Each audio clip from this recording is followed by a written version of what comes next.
Hello, you wonderful people, and welcome to another episode of Not Too Comic Book. This being a show where I talk about TV shows that are adaptations of comic books. For today's episode, I'm going to talk about the latest episode of The Flash. A lot of interesting things went down in this episode, so let's break it down. Obviously, I like that scene at the beginning where we see Iris just kind of waking up in the office. At first, it kind of plays into the episode, but we'll get to it. I immediately was like, is she going to think she's in her world? But then that's what I was thinking. I was thinking, if we're going to set it up where she's like, oh, she thinks she's in her world, but it's like, oh no, what I'm going to do is I'm going to but it's like, oh, things are weird and backwards. I thought, now in retrospect, I'm sitting here thinking about, I'm like, is it Bizarro World? What kind of, that's what I was kind of thinking. She woke up in thinking it was her world when in it. But then, like, the episode plays out, the fact is she knows how to cook pancakes, because obviously the thing about Iris is she's a notoriously bad cook, but it's like, wait, pancakes? Oh, and they're actually good? Oh. And then the bear's like, huh, that's interesting. Oh, let's have date night. Rather than waiting for, like, actual Valentine's Day, why don't we actually go out and celebrate early? They go to a restaurant, and lo and behold, Iris starts speaking French. She's like, when did you learn? What? Where did that come from? I'm like, oh, this is interesting. At first, I was starting to think, okay, so is she infected with something? That's like, or are we suggesting that it's not? I was like, I'm wondering about. Regardless, so that whole situation goes down, and lo and behold, who shows up? Because I saw her name in the credits, Katie Sackhoff. I was like, Amunet! I want to say the last time we saw her was like nearing the end of season 4, because obviously she helped them with the device that helped take down DeVoe, but it ended up getting destroyed, so I ended up having to go down a different route if I remember correctly. So I want to say that's the last time we saw her. So it's cool to see her back. And I love that Barry's trying to arrest her publicly, and he's like, you're under arrest. She's like, oh, this is very official, but aren't you just a CSI? And he's like, I'm still a cop. He got very defensive about it. She's like, okay, sure. And he's like, okay, but the fact of the matter is, you don't want to kind of arrest me, because if you do, everyone's going to know your big secret and stuff like that. You and your big onesie. And it's like, and I love that's a joke throughout the episode. It's like, why does everyone keep calling on a onesie? Amunet ended up stealing this device and was able to just waltz out of there because, it's like, well, if Barry or anyone from Team Flash shows up, she's going to, like, spread it out there. It's always a complicated situation when some of your villains know your secret identity. They get to lord it over you and kind of manipulate you to kind of do what they need you to. So, and Barry kind of feels bad about it because he said, oh, I didn't arrest her. She was right there, and I just kind of let her get away. Well, later on, she's going after another device. They end up, like, trailing after her to find her. And lo and behold, she crosses paths with Goldface, which they had probably brought that up last season about him being... him and Amunet having a relationship. I completely forgot about that until he referenced it in this episode. And I'm like, oh, this is interesting. And just their interactions with each other, I was like, whoa. Because even Barry and Iris are like, what the hell is going on? Like, their arguments, they're arguing over wreck vinyls and stuff like that. And she's literally like, if it wasn't for me, you wouldn't even know who NWA was. And I was like, what's happening? This is such a weird argument. And it's like, it's so interesting because you have the different pair, like you have Barry and Iris kind of being rock solid, and then you have these two exes in front of each other. I mean, it's a perfect episode considering Valentine's Day is this week. So obviously, I mean, the same thing applies in the episode too. But luckily, they were able to get the devices away, but obviously Ghostface thinks he got away with it. But it turns into a very personal gang war, because rather than just kind of like terrorizing the town, they're actually terrorizing each other's places of just like, oh, this is a property owned by Ghostface. Well, Amunet's people are attacking that. Well, Amunet's places, Ghostface's people are attacking that. So it turns into this interesting thing. I skipped over it, but like Iris, going like, no, I'm gonna go into the bar. This is where Amunet kind of meets a lot of her people. So Iris goes in. I was like, yo, like, badass Irish just walking in there. And it's like, oh, you're typically, not like the type of, Amunet's type. And then the bouncer tried to stop her. She bashed the bottle over his head. I love Barry being like, banana. Iris, did you hear me? Banana. He's freaking out.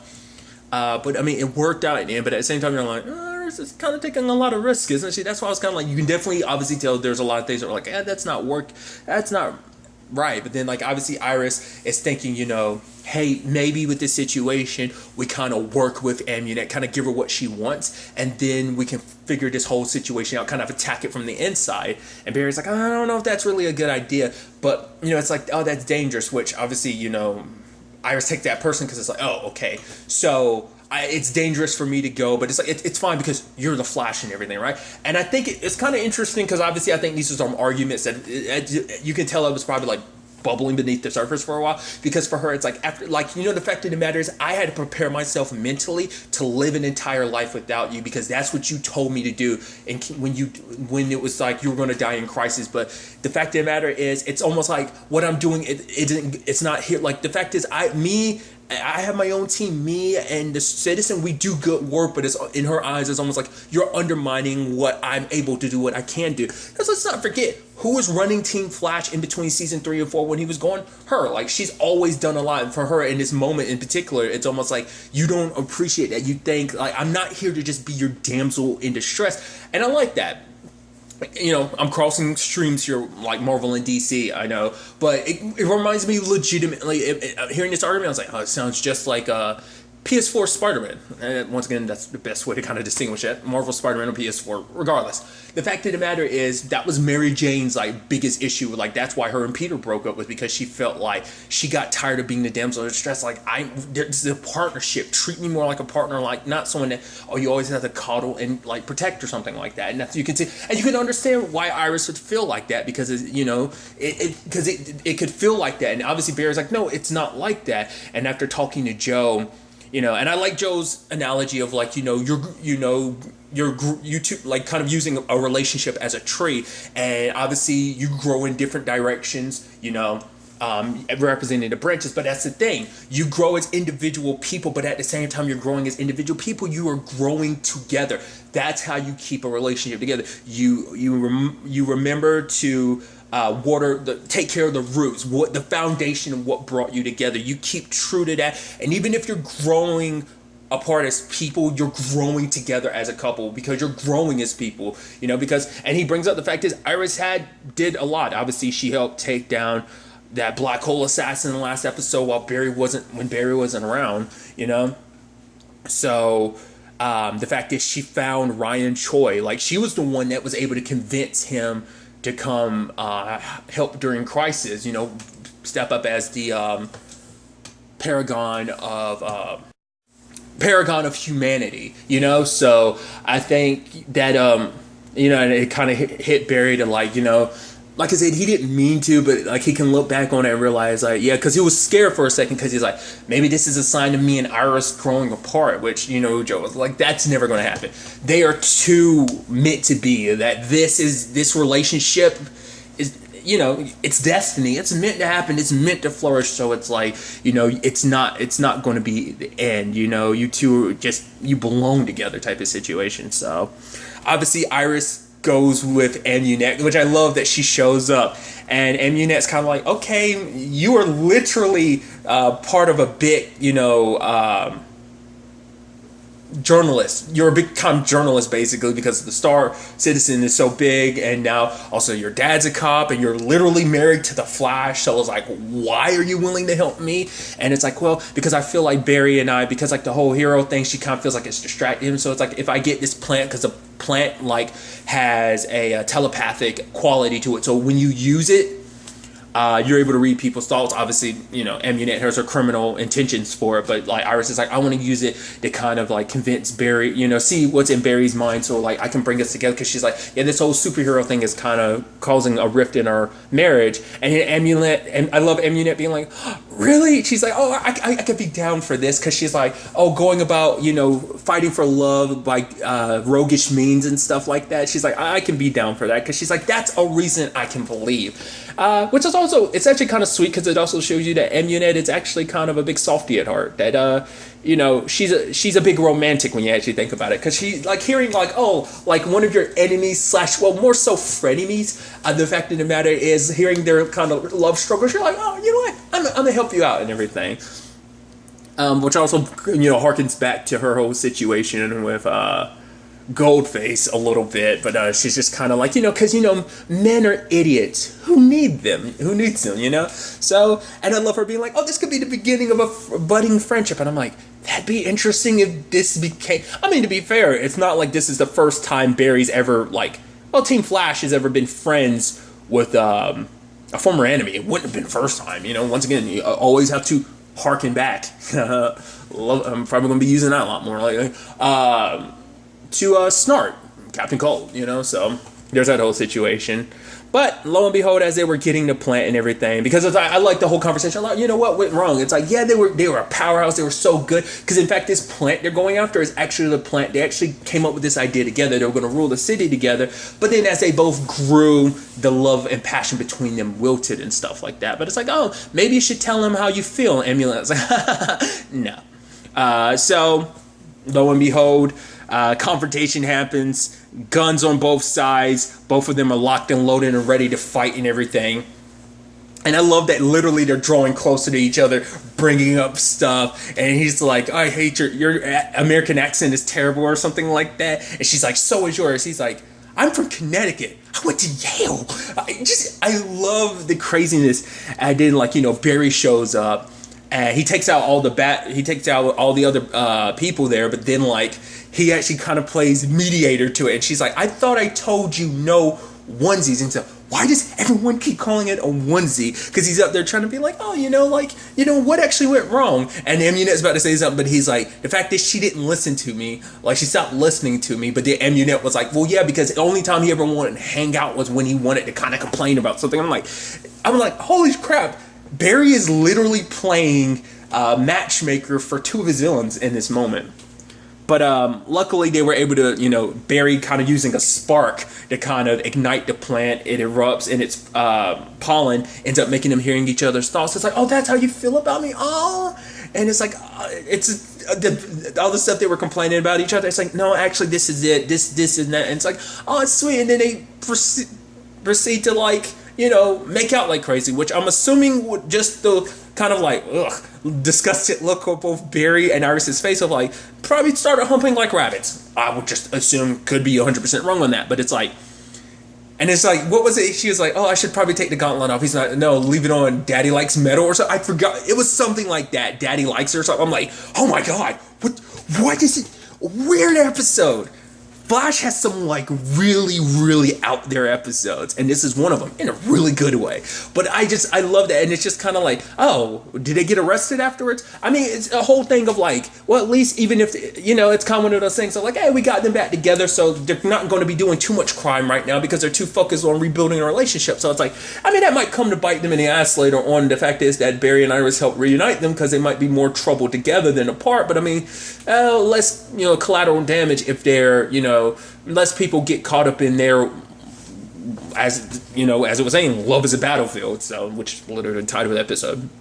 But it's that situation of you'd rather other people not get necessarily caught up in that, because that's why this was, because they were just because they actually still had feelings for each other, so they were just attacking each other because they were trying to no, I don't have feelings for you. No, I don't have feelings for you. When in fact they do. So, like I said, the interesting parallel between Barry and Iris' relationship kind of being a little rocky this episode in comparison to the complicated nature that is Amunet and Goldface's ex's whole thing.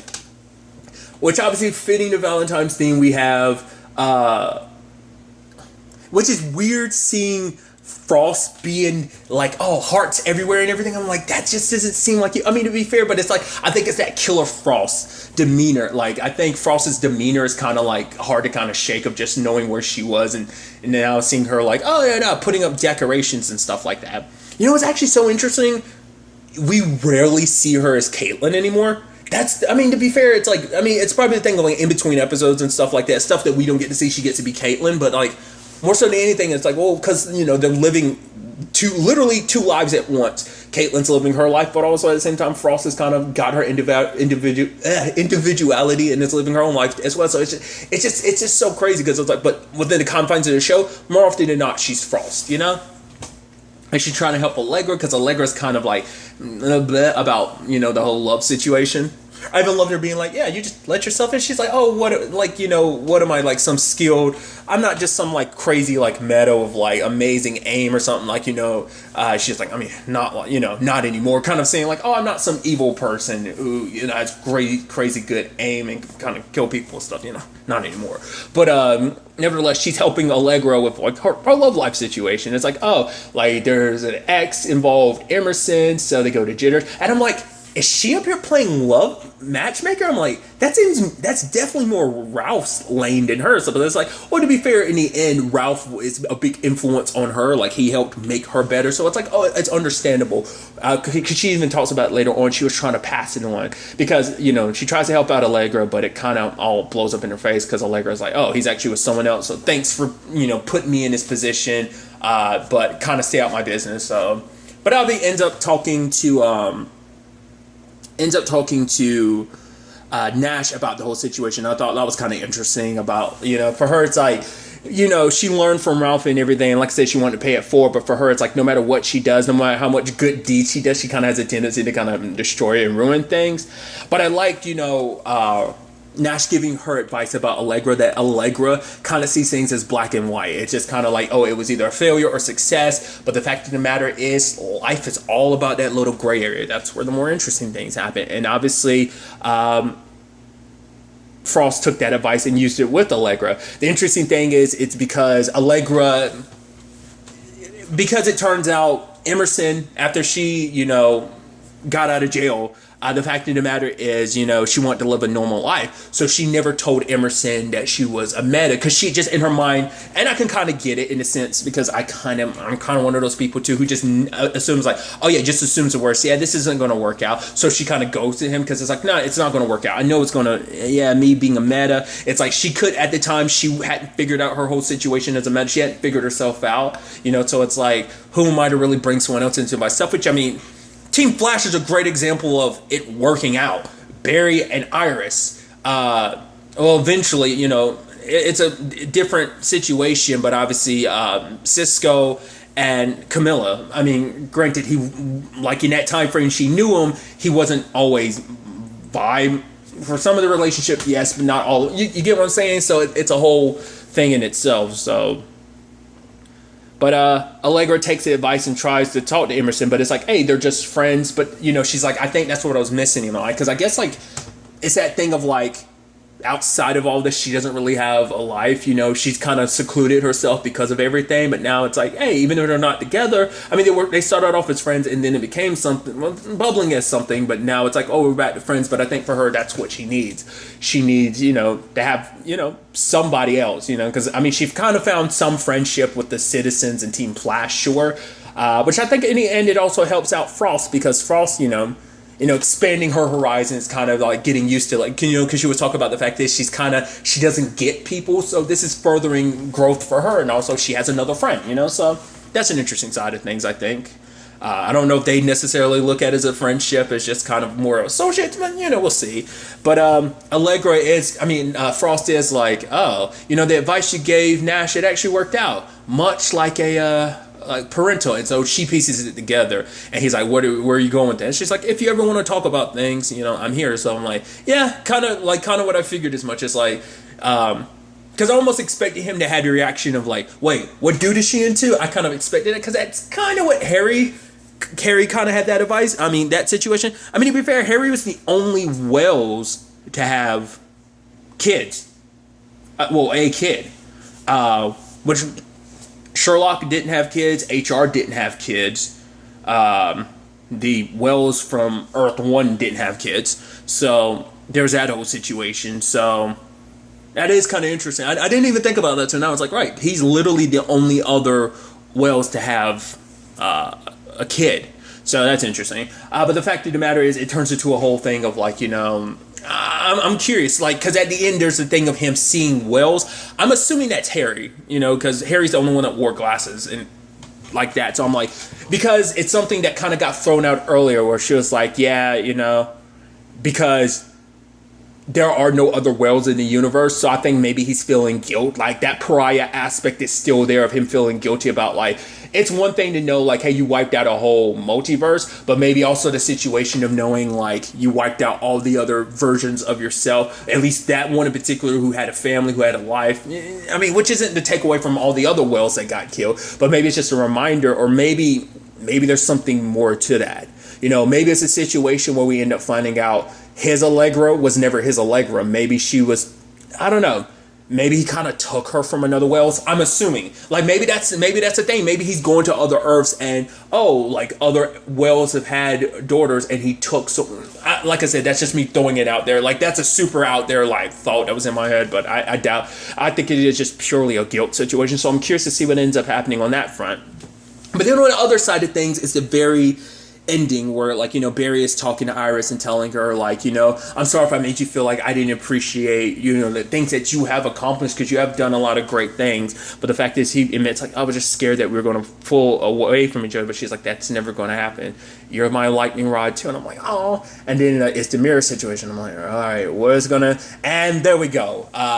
We have Iris trapped in the mirror. So circling back to what I was bringing up before, I'm like, are we dealing with like a Bizarro world type of situation? I mean, alternate dimension that's similar and stuff like that? Because that's the thing. Is that Iris from a Bizarro world, or is that just the mirror created a reflection of her? Because I think it tried to create the perfect version of her. It's like, oh, like, maybe it's a version of Iris that kind of accomplished a lot of, it's like, oh, this is like the perfect version of me. But also maybe it's supposed to be a situation where she's able to kind of say things that maybe it was on her mind that she really hasn't really said type of situation. Maybe not. But it would be interesting if they went down the route of, like, maybe this is kind of like a Bizarro world type of thing, and she just looks like, I don't know, because Bizarros haven't been something they've tackled too much. The only time we've seen a Bizarro is in Supergirl, and that was in season 1, but I'd be kind of, because I know, like, once again, just by proxy, I know that there's a Bizarro world in the DC universe just because of Teen Titans Go. They make a joke about that. It's literally a whole bit in an episode. So I'm wondering, is that's what this other world is supposed to be? Is it supposed to be like, did McCulloch Technologies, in particular, Joseph, did his wife end up creating a Bizarro world? Was that a project she made, or like what is that? Or I'm curious what that.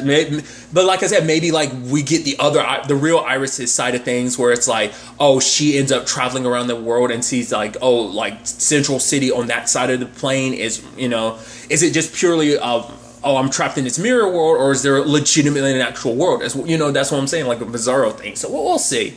But it's going to turn into a complicated thing, because it's like, well, Barry, you don't recognize that that's not me. It's like, well, I mean, because it's going to be because that's been a complicated thing, because like, well, during Elseworlds, that was kind of an issue where, well, Iris kind of immediately felt like something was off. Obviously, she didn't really know. So there's that. But also when he was,